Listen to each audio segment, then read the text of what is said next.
তো আমি এখন হুম, জিয়াউল আহসান সম্বন্ধে যেটা বলবো সেটা হচ্ছে আপনারা সবাই জানেন যে জিয়াউল আহসান আমার কোর্সমেট। ওরা মানে এক সময়কার ক্লোজ ফ্রেন্ডই ছিল।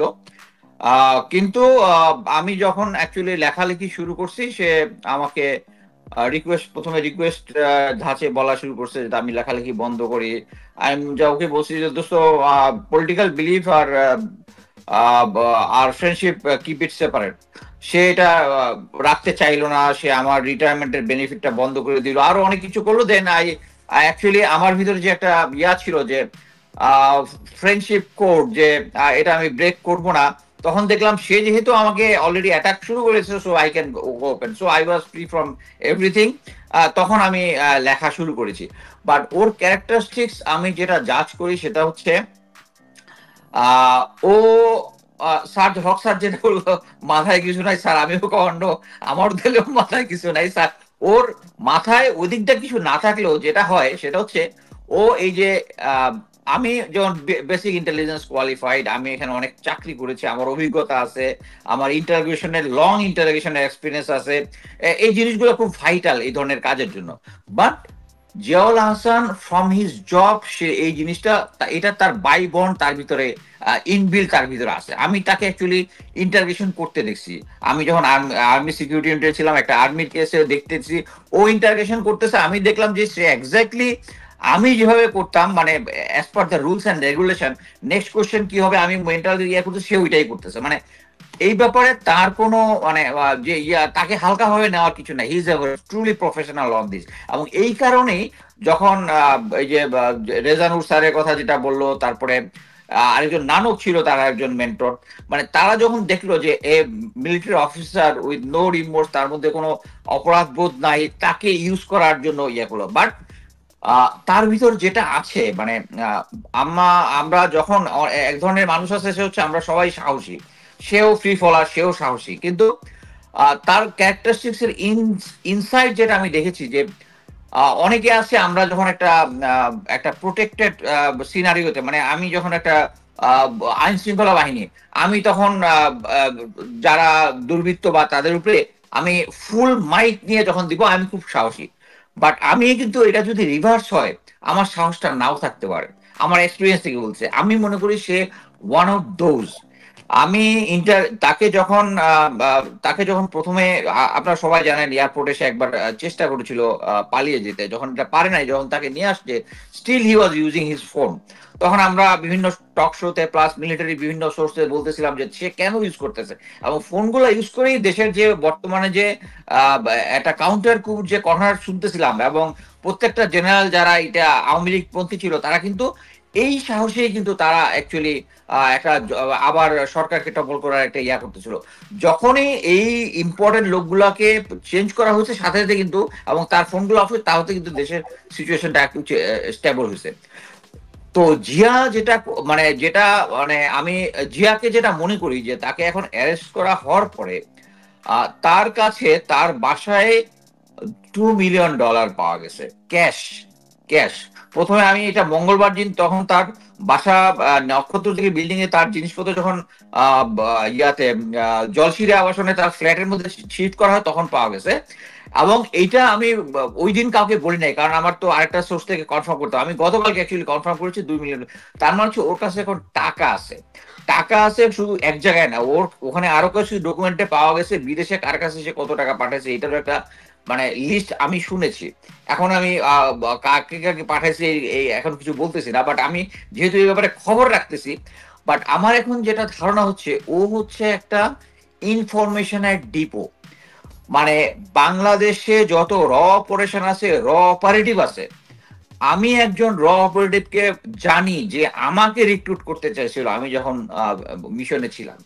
এই জিনিসটা আমি আর্মি সিকিউরিটি ইউনিটকে বলেছিলাম, বাট তারা এই জিনিসটা হয়েছে কি, আমরা অ্যাকচুয়ালি ওই যে যখন পাকিস্তান আর ইন্ডিয়া ভাগ হয়ে গেল, আইএসআই হইলো আর হইলো। র হয়েছে অবশ্য 65 ওয়ারের পরে। কিন্তু আমাদের গোয়েন্দা সংস্থাগুলো এই যে মানে বৈদেশিক যে বাইরে থেকে অ্যাগ্রেশনের বিপক্ষে যে তাদের কাজ করা হতো, ওটা না করে তারা করতেছে হচ্ছে আমাদের অপোজিশনকে কিভাবে কন্ট্রোলে নেওয়া যাবে। এই কারণেই আইএসআই এবং র ডেভেলপ করলে আমাদেরটা রয়ে গেছে। এই যে আমাদের এনএসআই বলতেছেন, ডিজিএফআই বলছেন, তাদের মেইন কাজ হচ্ছে, চার্টার অফ ডিউটি হচ্ছে across the border, not inside the border. Inside the border, inside counter ইন্টেলিজেন্সের একটা ইয়ে আছে, বাট আমাদের সরকারগুলা, যে সরকারে আসছে তারা এই ওগুলাকে বাদ দিয়ে তারা অপোজিশন অপোজিশন রাজনৈতিক দলগুলোকে ধরার চেষ্টা করতেছে। এই Ziaul Hasan nose everything, all operating inside বাংলাদেশের ভিতরে যত রয়ের এজেন্ট আছে ম্যাক্সিমাম সে জানে।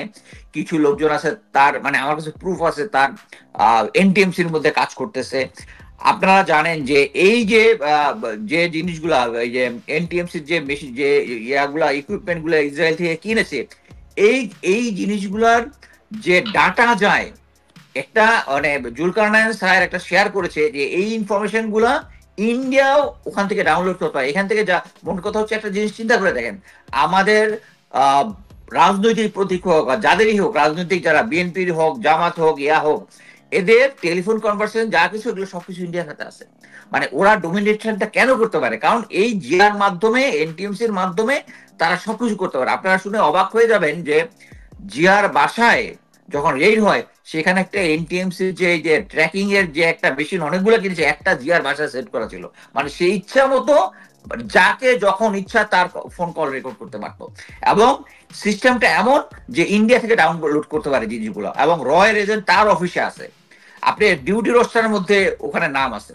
সো এই জিনিসগুলা ও হচ্ছে একটা প্যান্ডোরার বক্স এবং ফুল অফ ইনফরমেশন। আমি আরেকটা জিনিস বলি যে 2000 সম্ভবত 19 সালের দিকে জিয়া যখন নিউ ইয়র্কে আসে, আমি তো ওকে রিসিভ করতে গেছিলাম। তখন ওকে হোমল্যান্ড সিকিউরিটি ওর সাথে কথা বলছে, ওর ফোনটা নিয়ে ফরেন্সিক করছে। ও আমাকে নিজে বলছে যে ওরা চাচ্ছে যে যদি, তখন সামনে ছিল 2018 ইলেকশন, 2018 ইলেকশনে যদি তারা যদি কোনো কিছু না করে, তাকে বলছে যে সেজন্য আমেরিকা থেকে চলে আসে। আমেরিকানরা অফার দিছে কি জন্য? Because he knows everything about seven sister. এবং ওখানে আপনারা যদি মনে করে থাকেন, যখনই বাংলাদেশে বা ইন্ডিয়াতে কোনো একটা সমস্যা হয়েছে, দেখা গেছে আমাদের বর্ডার এলাকায় এতগুলা অস্ত্রের ডিপো পাওয়া গেছে, মাটির নিচেই পাওয়া গেছে, এভরিথিং হচ্ছে র এর সেট আপ ওর সাথে। সো ও অনেক কিছু ওখানে জানে। সো আমি মনে করতেছি যে জিয়াউল হাসানের যে ইন্টারোগেশনটা, এটা একটা রেগুলার ক্রিমিনাল ইনভেস্টিগেশন যদি দেখেন হবে না। তার জন্য একটা সেল গঠন করতে হবে যে কন্টিনিউয়াস তাকে 24 আওয়ার্স, এই 8 দিন সময় যেটা আছে কন্টিনিউয়াস।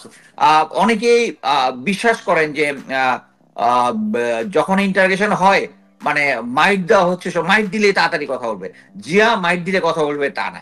বাট কথা হচ্ছে এইটার অনেকগুলো সিস্টেম আছে। জিয়াকে একটা বডিতে একটা টাচ না করেও ও সমস্ত কিছু গড়গড় করে বলে দিবে। জাস্ট কতগুলো সিস্টেম আছে, স্লিপলেস, যখন জাস্ট ঘুমাই আছে তখন হঠাৎ করে ডাক দিয়ে তার লাইফ হিল করে দেওয়া যায়। তাকে তার গায়ে একটা টাচ করার দরকার পড়ে, সে সব কথা বলবে। কিন্তু কথা হচ্ছে একটা ডেডিকেটেড টিম থাকতে হবে যারা এই জিনিসটা বুঝে। এবং apart from the criminal activity, যেটাতে তাকে আইনের কাছে সুপার্দ করে, এর পাশাপাশি এসপিওনাজ রিলেটেড যত কিছু আছে, বাংলাদেশের যত ইন্ডিয়ান এজেন্ট এখানে আছে, তাদের সবার সাথে ও কানেক্টেড।